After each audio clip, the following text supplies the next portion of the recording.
OBS kau dah setting OBS kan? Dah. Okay, start.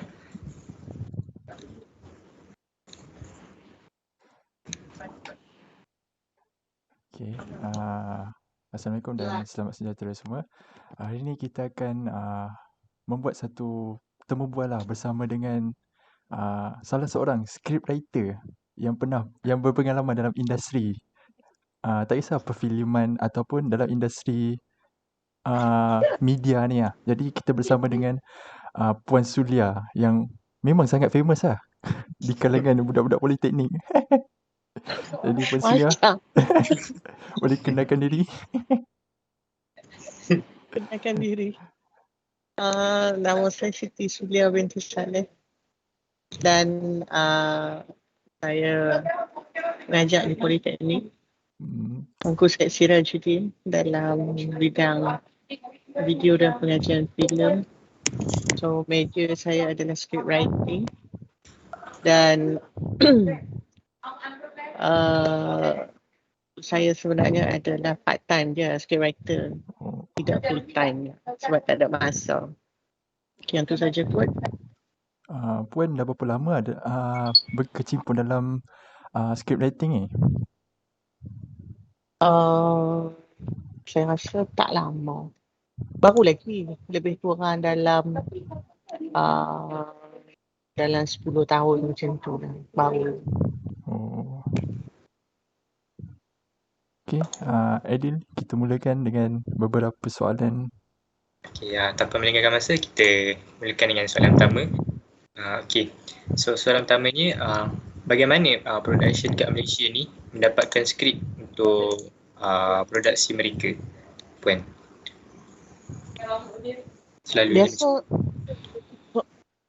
Biasanya production house, dia ada setengah production house ni dia ada Indo punya writer, dan tetapi kebanyakannya dia memang mengharapkan freelancers lah untuk menghasilkan skrip dekat dia orang.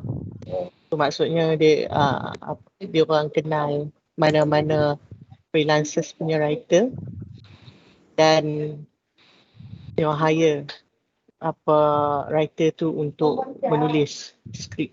Ya, faham? Biasanya macam tu lah. Macam tu. Okay.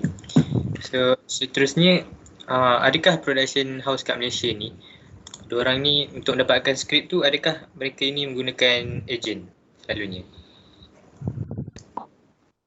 Ejen ni, kalau di Malaysia setahu saya jarang ada ejen. Kalau di luar negara memang ada ejen lah. Tetapi ada setengah tu practice ejen ada. Tetapi tak berapa menyerlah. Sebab dari segi payment di Malaysia masih lagi di paras yang rendah untuk seorang writer. Tetapi dulu kalau tak silap saya, Finas cuba wujudkan bank script. Tetapi saya rasa dia masih di tahap kajian lagi dan tak berapa berjaya lah. Dia punya usaha tu disebabkan kelompok-kelompok writer ni dia berada dalam kelompok yang sangat kecil. So tak ramai writer. So untuk mewujudkan satu badan untuk script writer tu, memang ada beberapa persatuan. So, contoh macam creative writer guide apa semua tu. Dulu ada SWAM yang Cikgu Mae punya di bawah Finas tu kan. Tetapi agak susah lah untuk untuk kita berkomunikasi dengan ejen tu, memang agak tak ada lah di Malaysia. Bukan tak ada, ada. Mungkin cuma praktis tu tak secara meluas. Kiranya berbanding dengan Malaysia ni kuranglah menggunakan ejen. Saya rasa kurang sebab biasanya production house dia akan direct dengan writer terus. Kebanyakan production house dia akan ada writer yang memang boleh mengikut depa punya spek-spek cerita. Okey, faham. Okey, seterusnya Faid. Boleh kan? Teruskan. Kalau saya pula, macam mana Puan menulis skrip dan nak memasarkan skrip tu untuk macam nak memasarkan dekat orang ramai lah, yang Puan nak cakap memasarkan skrip Puan Maksudnya saya secara individu lah. secara individu. Secara sebagai penulis skrip. Dulu praktis saya mula saya collaborate dengan dengan beberapa orang writer yang maksudnya saya jadi co-writer saja. Maksudnya cuba belajar bila orang bagi peluang, kawan-kawan saya bagi peluang, cakap ada beberapa buah drama nak tulis, so nak join tak jadi co-writer, ataupun bila ada beberapa skrip dah siap nak join tak untuk jadi panel skrip apa semua tu. So saya bermula daripada tu lah. So kebanyakan kalau kata co-writer ke apa benda pun ada setengah ada nama, ada setengah tak ada nama pun. So maksudnya saya bermula daripada tu. So untuk sampai saya menulis sendiri tu dia agak macam ambil masa lah, sebab bila sekarang pun kalau saya menulis sendiri pun saya rasa masih banyak benda-benda yang saya tak berapa expert lah. Sebab writer ni untuk kita menulis ni dia bukan hanya melibatkan kita punya pemikiran, tetapi kita punya skill ataupun talent tu kena ada. Macam mana Puan hasilkan? Maksudnya ilham dari ilham sendiri ke, atau macam tengok movie juga ke? Macam mana Puan hasilkan skrip tu? Proses dia. Proses lalu macam mana? Macam saya selalu tekan dalam kelas, proses dia, benda yang paling penting adalah kita kena baca. Membaca. Tak kira lah apa kita nak baca pun. Sebab kadang benda-benda kecil-kecil tu dia akan menyumbang kepada perjalanan kita punya storyline. Lepas tu, kalau waktu saya dalam proses untuk develop skrip tu, apa saya buat, saya akan cuba cari satu mood. Maksudnya mood tu kita kena berada dalam situasi tu. Contoh macam dulu saya tulis Nur Muhammad. So dalam Nur Muhammad tu saya perlu baca tentang, sebab dia macam Islamic punya kisah. So Islamic punya kisah. So saya apa yang nak diangkat dalam Nur Muhammad tu adalah perjuangan seorang wanita. Dan juga antara seorang yang berkejaya dan nak menjadi ibu dan juga jadi isteri. So saya baca dan nak menyentuh sedikit tentang kisah-kisah Rasulullah apa semua kat situ, dari segi dia punya percintaan ataupun life dia dengan Siti Aisyah. So saya beli buku, saya baca buku yang berkaitan biografi Rasulullah. Saya tengok cerita-cerita tentang proses kelahiran. So saya tentang research yang berkaitan dengan orang yang mengandung di umur yang lanjut. Benda-benda macam itulah. Maksudnya dalam proses-proses tu bukan hanya setakat nak membaca satu, lepas tu tengok movie. Contoh macam ada satu yang saya write adalah, tajuk dia adalah Seri, kisah pasal pendidikan orang asli. So ada beberapa movie yang ditekan kat situ. Contoh saya tengok apa tajuk dia, saya tak ingat. Cerita Cina pasal isu pendidikan, yang mana dia nak kena pergi sekolah tu, dia nak kena naik flying fox tu disebabkan tak ada jambatan untuk dia merentas ke seberang sana. Sampai kakak dia meninggal sebab jatuh dalam sungai tu. So isu-isu yang dekat dan daripada cerita-cerita tu kadang-kadang kita boleh ambil sikit untuk masukkan dalam storyline.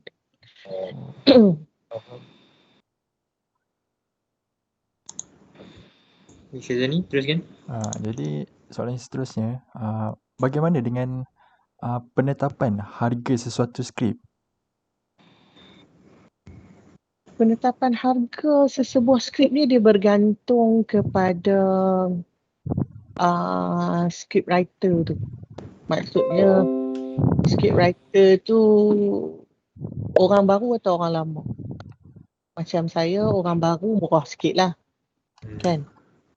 Lepas tu dia berbalik kepada negotiation antara production manager dengan script writer tu. Script writer. Dia macam contoh kan, movie tu panjang, lagi macam Lagi mahal. lagi mahal ke macam movie tu pendek ke diikut pada Duration. duration? Diikut pada duration ke? Dia ada rate dia. Harga. So kalau untuk drama mungkin boleh mencapai, kalau kata 1 jam, 2 jam, 90 minit drama mungkin boleh mencapai sehingga 4 hingga 5 ribu. Kalau untuk yang ni lah, untuk yang baru. Dan ada yang boleh mencapai lebih lah kalau dia ada nama. Contohnya pun kalau orang tu dia dah lama, dia dah berpengalaman lah kan dalam industri. Script writer ni adakah ia juga mempengaruhi daripada segi gaji dan pendapatan dia tu? Bayaran dia tu? Dari segi bayaran, ya, dia sangat mempengaruhi yang tu. Satu lagi, permintaan stesen TV. Stesen TV kadang-kadang dia mengikut juga writer tu. Sebab macam mana konsep yang dia orang nak present kan. Kadang writer tu dia tengok juga writer tu yang jenis macam mana. Satu lagi, kalau writer tu pernah memenangi anugerah, so dia mempengaruhi juga kepada payment. Faham. Jadi macam mana sebelum skrip tu nak di shoot, dilakonkan, siapakah yang akan finalize skrip tu sebelum dilakukan shooting? Okey, kalau dari part script writer, selalunya kalau kita ada panel. Maksudnya panel itu adalah orang yang berada dalam production. So dia ada panel skrip yang akan menilai skrip tu. Biasanya yang menjadi panelnya tu director yang akan duduk. So dia orang nak menilai dari segi konten-konten apa yang boleh dibuat dan apa yang tak boleh dibuat sebelum finalize untuk syuting lah. Maksudnya finalize untuk syuting. Sebab seorang writer ni dia hanya memikirkan cerita jika dia betul-betul seorang writer. Maksudnya writer dia tak involve mana-mana part technical ataupun dia tak involve dengan production untuk syuting, dia hanya memikirkan cerita. So orang yang menulis cerita ni dia hanya dia hanya memikirkan apa yang dia nak cerita. Tanpa memikirkan isu location, tanpa memikirkan isu bajet, tanpa memikirkan isu ni. Jadi apabila dapat sesebuah skrip, biasanya mereka akan ada sidang panel. Mereka akan bersidang, duduk, bila semua orang dah baca skrip tu, so ini kita kena tambah, ini kena tambah, ini kena tambah. So, tetapi dia akan bersama dengan script writer tu tadilah. Maksud di sini, pertambahan itu dibuat berdasarkan beberapa perubahan yang dilihat boleh divisualkan oleh panel-panel tadi. So kalau Puan tulis skrip, berapa lama Puan nak hasilkan skrip tu?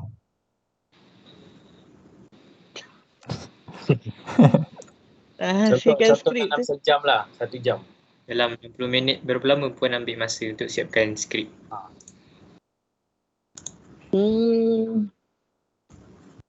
Lepas tu diorang ada due date tak? Kasih due date?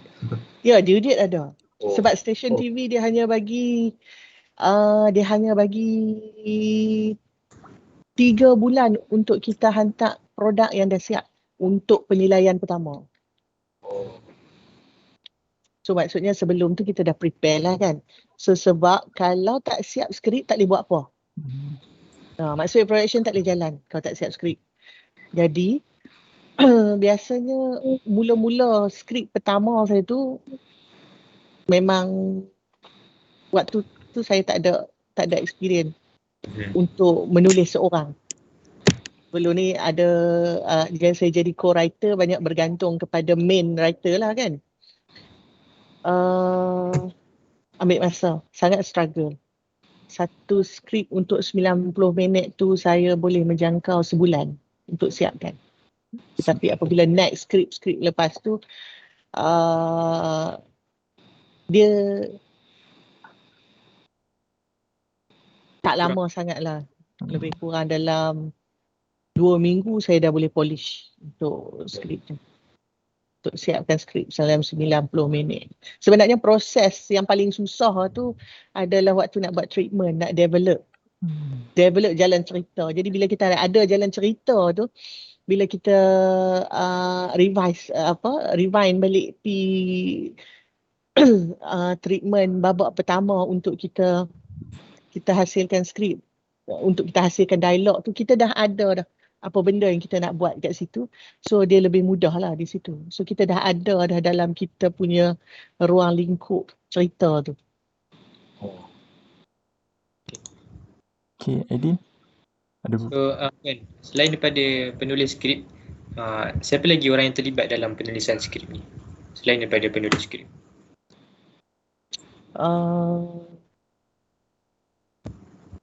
Orang ramai yang boleh bagi maklumat pada kita. So kiranya penulis skrip ni tidak buat kerja seorang je lah kiranya. Ada juga pihak-pihak lain yang terlibat dalam menghasilkan skrip ke macam mana? Secara tidak langsung sebenarnya. Contoh ada satu saya ikut co-writer dulu, dia buat cerita pasal banduan. So bila kita bercerita pasal banduan, kita tak pernah jadi banduan. Jadi kita perlu bercerita tentang banduan. So cerita tu kita nak storyline dia tu, kita dah ada storyline tu boleh cipta je penceritaan tu.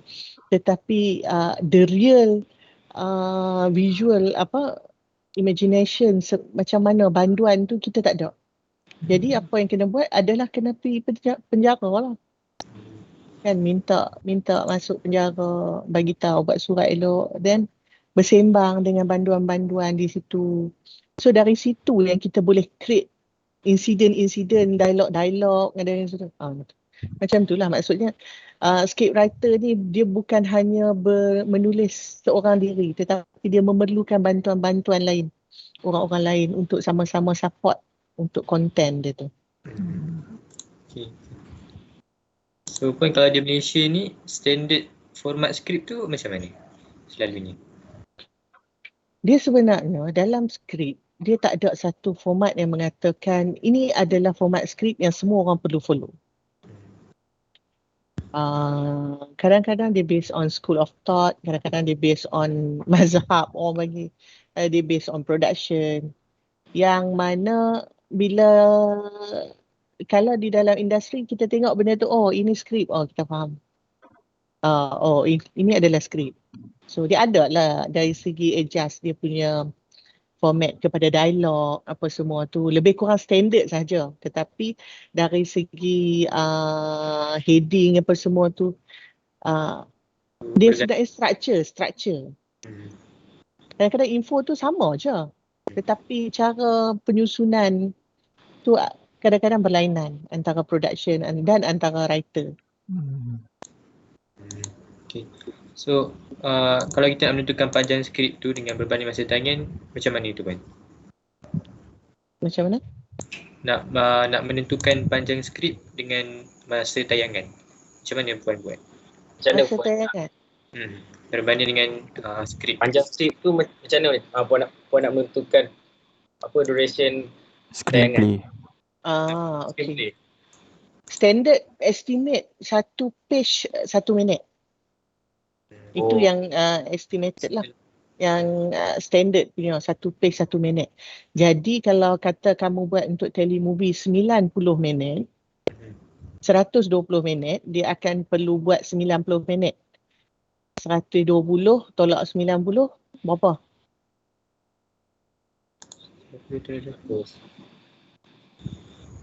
90, 10, 90, jadi 20, jadi 30 kan? 30 minit. 30 minit. 30 minit balance tu memang stesen TV dah tetapkan untuk iklan. So 90 saja kita akan buat. Jadi untuk 90 minit, estimate satu page 1 minit, kita akan hasilkan 90 minit. 90 page punya skrip untuk biasa telemovie. Movie 2 jam. Tetapi itu pun 90 page itu pun dikira nanti akan dipanggil sebagai overrun. Sebab once kita menulis dia punya screenplay tu, dia akan curi lagi sebenarnya di situ. Lebih kurang. So saya estimate biasanya saya akan hasilkan dalam dalam 70 babak, 65, 60 babak. Dan dia page dia lebih kurang dalam 80, 85. Tidak sampai 90 kadang-kadang. Itu pun bila dinilai balik pun kadang-kadang overrun.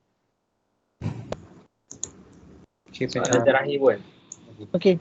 Berapa lama tim production menghasilkan rakaman selama 60 minit? Maksudnya tayangan selama 60 minit. Berapa lamakah production punya kerja? Duration. Duration 60 minit. Berapa lama diorang shoot? 60 minit. Dia punya cerita 60, kalau kata cerita 60 minit ni biasanya episod. Satu episod 60. 1 jam. Jadi kalau 1 jam punya episod, dia punya arrangement daripada management ni, biasanya mereka akan combinekan beberapa episod di dalam satu jadual. Sebab dia melibatkan bajet. Contoh kata kita boleh siap 3 episod dalam masa 4 hari. Kan? So kalilah. Kalau kata yang latest mereka buat arrangement untuk 8 episod lebih kurang dalam 33 hari. 8 episod 1 jam. Lebih kurang syuting 33 hari termasuk cuti seminggu. Sebab mereka akan bagi seminggu break, kata silap saya antara tu lah. 2 hingga 5 hari lebih kurang macam tu. So dia akan ada break apabila sampai sampai fasa 1, fasa 2. Biasa kalau episod. Kalau kata telemovie, cerita rama apa semua tu dia dalam 90 minit. So dalam 90 minit, so far sekarang yang diorang siapkan syuting management sebulan saja. Sebulan tu pun agak lama. Sebab memang mereka dah buat kerja tu. Jadi sebulan tu memang satu durasi yang okey lah untuk ni kan. Untuk buat production management. Selepas sebulan, dia orang akan syuting. Saya paling lama adalah 7 hari. 7 hari akan siap. So selalu kalau kata yang saya ikut production, kalau kata untuk syuting, ada yang menjangkau sampai 9 hingga 10 hari. Sebab itu ada standard 7 hingga 10 hari itu lebih kurang standard. Ada yang shooting 5 hari saja. Oh. Tapi sebab dia ada guideline dia untuk shooting. Selepas pukul 12, kalau tak silap saya, shooting tidak boleh kru tidak boleh bekerja dalam beberapa jam. So kamu check balik dalam guideline untuk untuk pekerja-pekerja filem punya persatuan apa semua tu. Selepas pukul berapa ada berapa jam dia orang boleh bekerja, sebab dia melibatkan isu-isu accident apa semua kan, production nak cut cost apa semua tu. Semua tu ambil kira lah. Jadi biasa yang kalau kata kurang daripada 7 hari production, pada saya memang orang kata bila kurang shooting cost dia, kita boleh kurangkan cost. Tetapi kita melihat juga dari segi kualiti. Sebab bila kita nak hantar stesen TV itu adalah satu, orang kata apa, kita punya prestasi. Dia bukan saja melibatkan nama pengarah, nama production, nama writer sekalipun. So apa yang penting adalah kualiti. Jadi kalau kurang daripada 7 hari itu memang sangat kreatif lah production tu.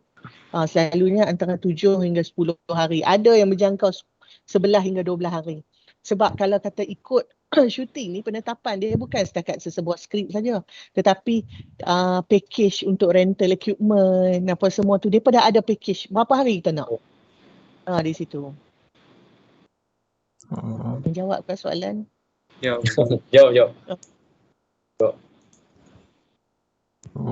Itu sajalah soalan untuk pagi ni. So terima kasihlah kepada Puan kerana sudi nak jadi kita orang punya nak kita orang interview. Jadi itu sajalah. Ada lagi siapa dah duduk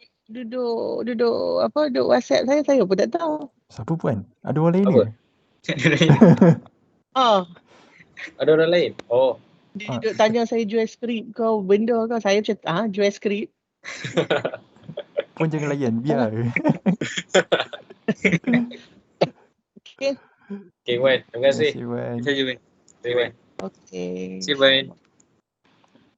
Kalau lepas ni kalau ada orang budak kelas kita yang tanya nak interview ke nak skrip ke, jangan bagi Puan. Okay. Terima kasih, Puan. Okay, habis dah kan? Dah habis. Okay, terima kasih. Assalamualaikum. Waalaikumsalam.